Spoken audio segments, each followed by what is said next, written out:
Yo, what's up? Doing something a bit different today, but whatever. The announcement of Smite 2 has made me like super excited for Smite again. I was kind of getting bored of it, as you can see with the content on this channel has been mostly Baldur's Gate as of late, but still. Smite has been something I've been playing in the background. I'm not too happy about this Raijin taking my blue buff, by the way, but besides the point. Smite 2 has made me excited for Smite again. But there's some things I want, and some things I'm happy that they're already doing, as well as some counter-arguments that I want to address. And if you want to hear me yap about that, feel free to keep watching. Originally, I was going to do this as a sort of live commentary, but after about 3 games of me trying to do that, and it being terrible, I decided just not to. I'm also still recovering from sickness. Well, not really recovering. I'm kind of over it, but I still got the residual, like, stuffy nose that I can't get rid of. So, anyway, here's what I want from Smite 2. First thing is I do want to address a counter-argument to why people are thinking, oh, Smite 2 is dead on arrival. All the skins should transfer over. No. Smite is a free game. They made money off of it through those skins, through chests, through things like that. And I was initially, like, part of this camp that skins should transfer over. And this was before I saw, like, the game come out, and before Worlds, which was an amazing event. Loved it. Had a great time, got to meet a bunch of friends, but the skins are not going to be able to transfer over. There's no magical button that allows them to port from Unreal 3 to Unreal 5. It's just not possible. The system is too old to transfer over. So they have to work from scratch on everything, which is why they can't do this. I do think, however, they should definitely implement some of the classics over without...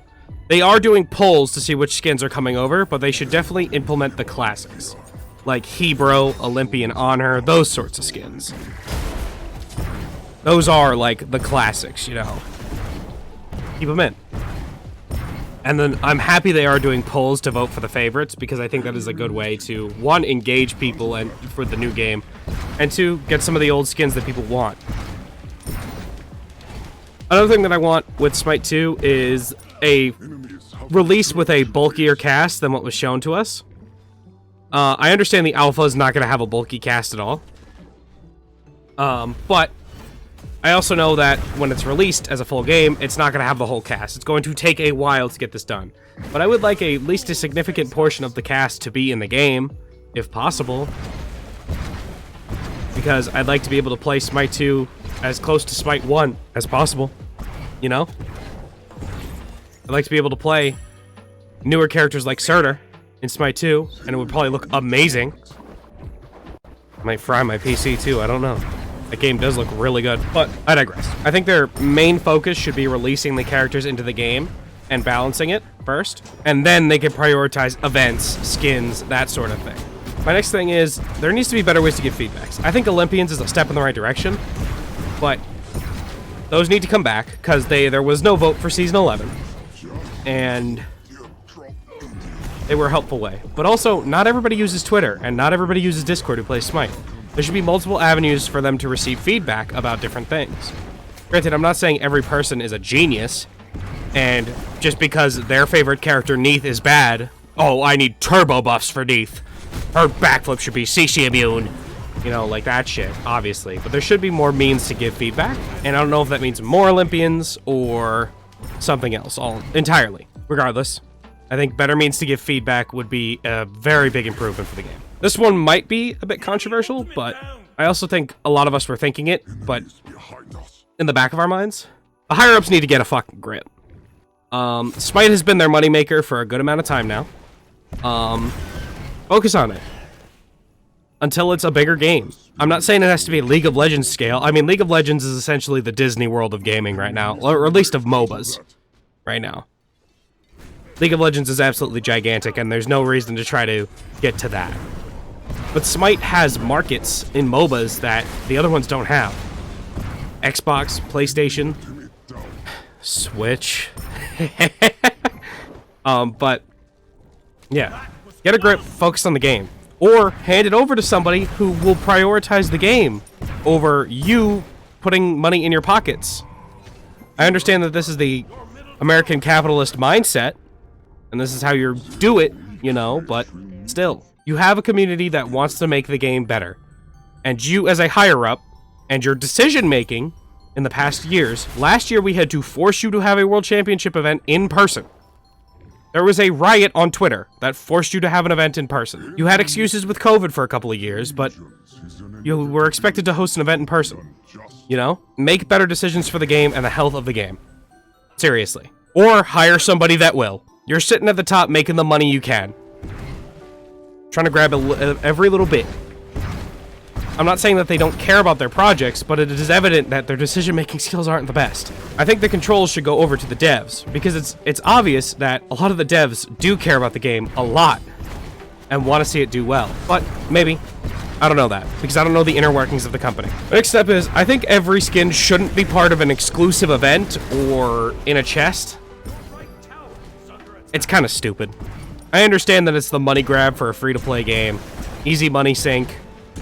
But God, I fucking hate that every skin has an exclusive tag on it. Why? Why?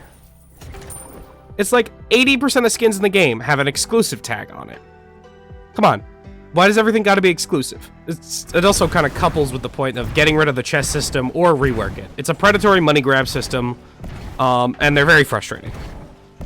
I understand it's a money grab system. American capitalism, same difference. Right? But whatever. I digress. Non-conquest changes should be shown in the lobby for non-conquest game modes and an icon. You know in the corner where it says in rotation? There should be an icon either on the opposite corner or in the same corner that shows the icon for non-conquest balance. And when you click on them or you hover over it, it should show what the nerf or buff is.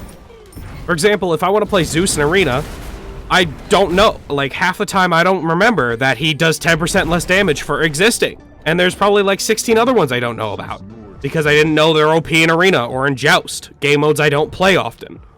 I fucking hate Joust, but that's besides the point. And my last big one, is you should be able to edit HUD out of game. That would just be a quality of life change that would be very welcome.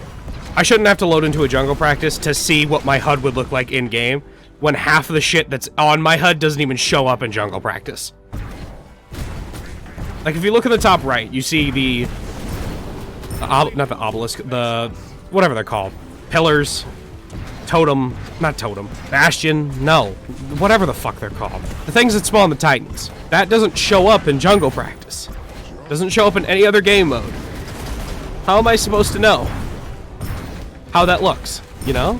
Regardless, I think being able to edit HUD out of game would be massive. And one more counterpoint that I do want to address is that people are saying legacy gems suck.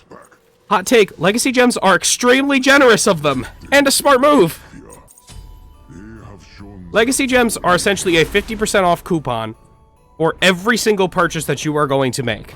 From what, at least that's what I understand of it. Every single purchase in the game with gems that you are going to make has 50% off for every single cent you've spent in Smite 1. And for some of us, me included, that's quite a bit of money. I mean, I think it's extremely generous. I don't think they suck. You still have to buy gems in Smite 2, but you have a 50% off coupon on every single thing you're going to buy. And it is my assumption, and I don't think they're going to do anything foolish, that everything's going to be like battle passes, skins, and all that stuff are going to be around the same price. So, now, lastly, things that they've done that already make me very happy is reviving regions in SPL. The EU-NA rivalry was always something that was super hype at LANs, that rarely happened. It was always awesome to see, and I'm happy they're bringing it back. And it also allows boys like Deathwalker, Zeros, Johnny, April, who went nuclear at the LANs, Spudio, like all of them, all those players, allows them to play on their, you know, live in Europe and play their game. It allows different metas to develop between the two regions. It allows us to see which one's better, EU versus NA, you know? And it will be super hype. And I'm super excited to see that again in Smite 2. And bringing orgs back to the SPL is also a massive change. And I think that's good. Because realistically, you look at this, right? I'm not shooting a shot at the Gilded Gladiators, but they were the bottom team at the SPL. They're all very talented players, and I'm sure they're all very good people. I know Kirimi's a good person.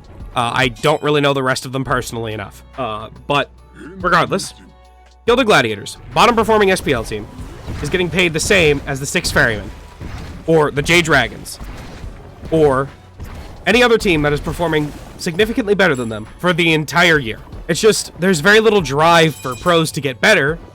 As long as their spot's secure, who cares? You know, why would I improve if I have this salary coming in? Why would I care? I mean, not saying that this is the mindset, but still. Orcs coming back will encourage more competition, will encourage these pros to get better, and it will spur on either bring back older players who were up at that pro level to want to be good again, or the newer players who will want to grind and want to get into the pro league to work harder and be better and show that they are better. There won't be this friend league sort of thing that people are saying exists, which might exist, might not exist, will disappear with orgs coming back, because orgs will recognize talent and they will say, I'm paying for that guy to play for me because that guy is fucking turbo nuts. Like, for example, I'm paying for Haddix to play in solo lane. That guy's amazing at tanks. I'm paying X amount of money, right? You know, and then there's other people who are like, oh, why don't I play Nika for solo?